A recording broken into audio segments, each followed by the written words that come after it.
the moments that really touched me were your moments with your father on his deathbed. Like that chapter, that whole chapter was beautiful. What I love about your memoir is there's this action, there's craziness, there's, you know, like almost chaos. And then there's calm. And in the middle of all of that, there's you. And it feels very clear that Allah subhanahu wa ta'ala has taken you all around the world to bring you to him. And that's how I read your memoir. But that moment with you and your father, I felt like it was like a culmination of... That was a gift, I have to say. That was one of the... Allah has given so many great gifts, and you can't count them. Just the fact I'm breathing here today and healthy and no major diseases, you know, thank you, Allah, thank you, shukr Allah, is a miracle in many ways. But when my dad and I hadn't spoken for 2 years before that... Exactly. So in that context, that meeting, that last to get a call and say, come and see him and say goodbye on his deathbed. And you know, my ex-husband saying beautifully, may Allah bless him for this, you're only there for one reason, you're only there for one reason, don't make it about the past, don't make it you know, don't make it like, oh, it's lovely to see you, one reason, Tawheed, just that's it.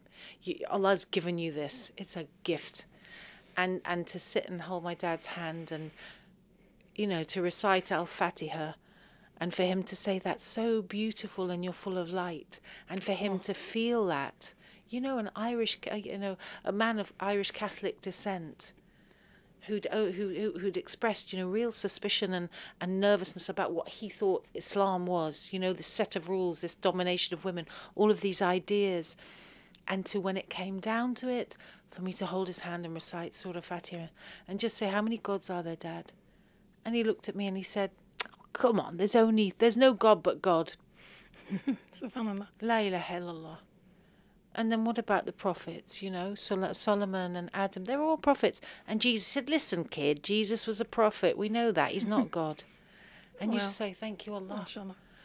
And then to have a dream after he died of him being bathed by 3 imams in a big palace was such a gift. And alhamdulillah, and just to be there and to give him that love and to really, you know, in my culture, in the English heritage culture, we don't talk about death.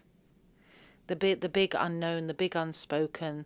You know, we talk about, oh, we'll have a big wake afterwards and we'll have a big party and we'll all drink to your mate, we'll drink to your memory, we'll get drunk and remember you. It's like, what even is that?